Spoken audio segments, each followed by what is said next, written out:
Hi everybody, welcome back now to the seventh and final topic in Unit 2. We're talking tonight about missions to the United Nations and the practical ways in which countries act and interact at the UN itself, and what the missions themselves are like based on both a bunch of reading I've done and visits to almost 40 missions over the last 15 years or so. One of my favorite parts of my job is getting to take students to the UN every spring. I take groups from both the University of Idaho and Washington State University. We go for multiple purposes. The main one is to participate in the National Model United Nations Conference, which is there in Washington, D.C. But the other is to experience the UN itself. And that means going on UN tours, having meetings at the UN itself whenever we can, and then visiting a couple of missions each year, hopefully 3 this next year. We visited 3 this past spring in 2017, and getting to know the embassy staffs and talk to them about their priorities and what's going on. So hopefully this is a nice sort of tour through what goes on in New York and the practical side of getting things done. So I want to start this conversation here on this Google map of the east side of Manhattan Island, one of the 5 boroughs of New York City, which is the part of the island where the United Nations headquarters sits. This territory here between 42nd Avenue and up here at 48th and First Avenue is where the United Nations is located.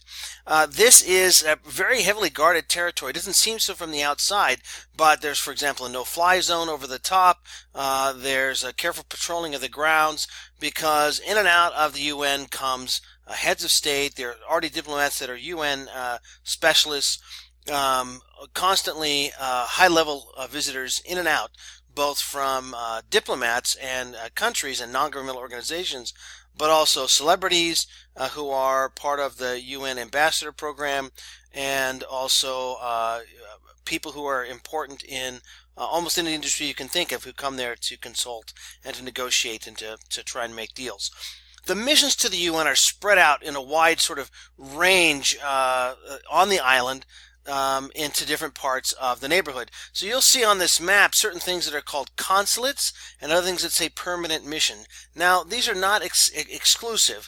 A lot of the consulates and the permanent missions are in the same place, but they have different functions. A consulate is an extension of the embassy of a country to our country. For example, Saudi Arabia has an embassy to the United States, and it's in Washington, D.C. And in other parts of the United States where there are either a lot of Saudi citizens or where Saudi Arabia has a lot of business interests, then there'll be a consulate, which is a subunit of the embassy in New York. So when you see this Consulate General of Saudi Arabia, that's what that means. They're there as an extension of the embassy to do work for and on behalf of Saudi Arabia and Saudi citizens in the United States or to the United States. They may share space with the permanent mission, or they may be separate, but a lot of times in my experience they share space. So consulates are different then from permanent missions. So the permanent mission of France to the United Nations sits there on 2nd Avenue. So it is not accredited to the United States, it's accredited to the United Nations. So a permanent mission in the context here we're discussing is something that exists to serve the country's needs at the UN, and a consulate is there to serve the country's need in the United States. The question might be asked, does size matter? How big are these things? And certain countries have either a very large staff and therefore an important presence to the UN. For example, the United States with this gorgeous Ronald H. Brown building, which is the U.S. permanent mission to the UN. It's got this beautiful entryway, and the building going up behind it is the U.S. mission.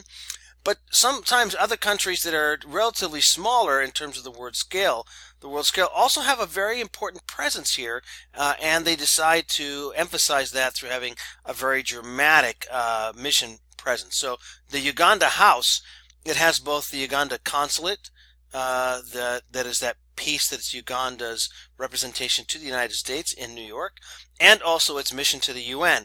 So they're located right there next to the United Nations itself.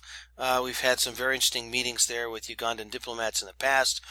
Very generous and hopeful that we will, become friendly with them in the future. But most missions are smaller, and they're more relative to the size of the country at the United Nations. So not every smaller country like Uganda has a large presence like this. There are buildings and certain areas, for example, right here in this complex here, there are dozens of missions to the UN there, and oftentimes what you'll find in the same floor, down the same hallway, will be several 2 or 3 room suites that house an entire mission to the UN. When we go back to New York, we take upwards of 50 vandals who are representing different countries, and what we'll do is each subgroup will go visit the mission to the UN that they're representing. So yes, I would say that then one of the purposes at the UN is to host vandals. This is a group of our students visiting the Liberian mission to the UN this past spring. But when you go to some of these places and you've got a dozen or 24 vandals studying a certain country, we actually are larger than that country's mission to the UN, and there's not really any space for us. We've had briefings, for example, at the Costa Rica mission, where their 3 rooms, they have a small conference room where they've shoved all the chairs they could find into a room, and then they stood in the doorway to brief us because our group of 16 or so was more than they could accommodate. So most places have relatively modest territory or permanent missions. And the reason for that is that it's expensive to maintain space in New York City, and it's expensive to maintain nationals in New York City who become your diplomats. But the main role that they play there is to coordinate their efforts, their diplomatic efforts at the UN. So this is a picture or a slide that has 2 images representing Estonia. One is a nice little band playing there. I'll tell you why they're celebrating. And the other is from their spot in the Great Hall of the UN, where they participate in formal meetings to the General Assembly. So what they're doing here is they're coordinating from their mission to the UN their efforts at becoming a member of the Security Council in 2020 and 2021. Now, one of the things we like to talk to the diplomatic staffs we're visiting is what kinds of UN committees are they striving to get on, and what's their strategy for doing so, or what's the arc for doing, like how long it's going to take them to get there.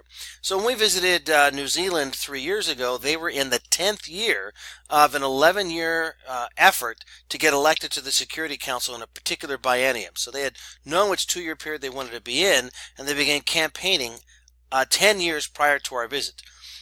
So they were in the final stages, and they coordinated all kinds of efforts, how to strategize, how to get votes, to put them on the Security Council. So the Security Council only has 10 elected seats, and to get one of those is considered precious. So in Estonia's case, a short while ago, they announced their push to try and get on the Security Council in 2020 and 2021. So this thing on this picture on the right is from the celebration kicking off their effort, because what they would do is bring other embassy staffs, other diplomats in to begin to court them as potential voters. So elections we think of as happening outside of formal diplomatic structures, but we have them at the United Nations, not just for the Security Council, but you will announce, for example, their effort to have a certain diplomat elected to a certain committee post. They happen all the time. So coordination is a very important one, not just for elections, but coordinating their positions. I know when we visited the Czech mission, for example, the ambassador talked about their strategy sessions they would have in the morning before they go off to their different UN meetings. And what would happen if they were trying to get the attention of, say, France in one committee, but they were having trouble doing so, that if they were going to be speaking formally in another committee, they could say something that would shock France, which would prompt the French ambassador to call the Czech ambassador, could say, no, that was just a thing to get you to call me. We need your help over here in this other committee. So they coordinate all kinds of interesting diplomacy in their missions to try and get their positions heard and promoted.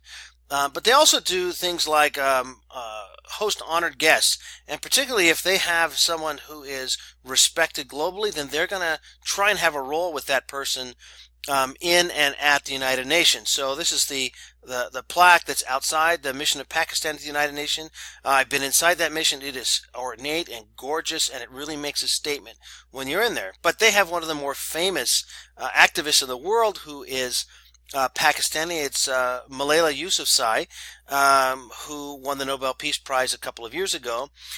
We were all coincidentally in the United Nations headquarters at the same time, and it was a pretty big thrill that we were actually in one of the halls while she was being interviewed. Unfortunately, it was an interview for broadcast on television later. It wasn't one where she was being interviewed that we could hear, but we were, I don't know, we're sort of taken by her mission and her efforts on behalf of girls' education around the world, and we're just happy to be there. But the Pakistan mission, beyond her role in the UN, they will host her and try and do events around her to sort of showcase what Pakistan has to offer. So this happens repeatedly, where important guests will be hosted at the missions to the UN. We've been really fortunate over the years that the embassies take the time to meet with us. We spend a lot of time writing papers for and on behalf of the countries we're studying, and then we hope to have them read and critiqued by the diplomatic staffs when we were there. And that sounds really amazing, and it is. It's also a lot of pressure when an ambassador takes your paper and looks at you and says, I have one thing to say about this paper where there's an error. And usually they say, these are amazing and we'd like to use them and coordinate them. We work very hard on them. But for an ambassador to say, here's the way I would have said this, you've got the position right, but the language is a little wrong, is really quite an amazing educational experience, and one that we appreciate very much, that the diplomatic community in New York takes the time to host vandals at their missions as well. No, I'm sorry. Wait, okay. No, I'm recording. I'm not. This is not funny. Okay. I've been able to record these with my odd background thing before, but the ghost is getting me a little bit in the background. Anyway, by and large, the missions are important. They serve an important purpose, and sometimes it's just promotion of the country in a way that is helpful, in a way you might not expect. For example, about 6 years ago, an Estonian soccer player named Joe Lindper signed to play in New York with the New York Red Bulls. And he wasn't the first Estonian athlete there. There were Estonian hockey players that had come through. And so that was a big deal for Estonia then to do press releases, to host him, to do other things. So that coordination. And they have that sort of PR outreach role, but the main role is to conduct diplomacy at the UN, and that means a diplomatic staff that could be as small as two, which was when we studied Grenada and visited the Grenada mission to the UN, all the way up to many dozens, which happens in other larger countries. But that's how it functions, and how these things coordinate in New York City.